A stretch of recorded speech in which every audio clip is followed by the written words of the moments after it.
GB News has been fined £100,000 for its Rishi Soak interview in February. This is after Ofcom judged that it broke impartiality laws. GB News are going to contest the decision.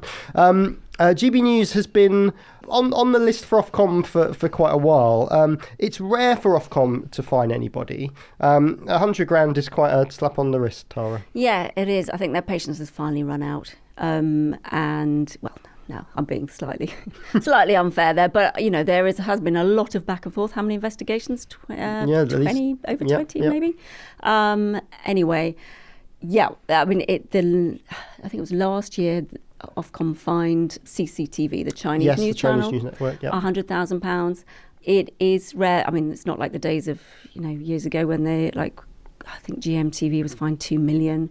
But for a news channel, it's not great. And the thing is, GB News has set themselves up as they've gone for this kind of oppositional stance with regard to Ofcom. I don't know if they're still doing it, but when I went down there and looked around, having been invited. I wasn't gate crashing. Yeah, for pure due impartiality reasons. I went down there, and their tech setup is impressive. Their studios are impressive, but they have this membership, like many companies do now. They had a membership strategy, but in some of the emails that went out, it was don't silence us, don't let them silence us. And obviously it was at the bottom of the emails. So when they're having back and forth with Ofcom, I think some of those were, going to Ofcom as well. So it was very much freedom of speech, don't let them silence us, was the stance, them being regulation, but you have to play by the rules.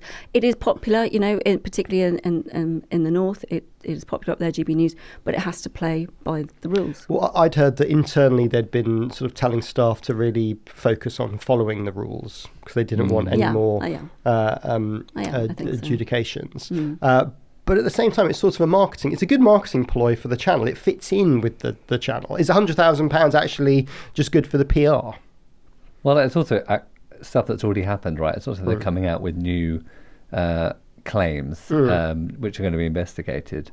So I guess if it worked back then, it'll probably is another way to get people's attention. And I think there are a few more outstanding claims, right, or which are being investigated, which might again bring the brand to the fore. I was reading some of the replies to Ofcom's tweet yesterday, which included reference to them being off communists, which made me laugh. I mean, sometimes you look at this and go, is the regulation a little old-fashioned? In a world where people can have YouTube channels or podcasts or anything else, this is it's a cable channel. It's not like big broadcast free-to-air stuff. I guess flipping it, you might argue that there should be more regulation in those other areas, and maybe there is a meeting in the middle of the two, but there's definitely examples of where there's no regulation, how that could be harmful.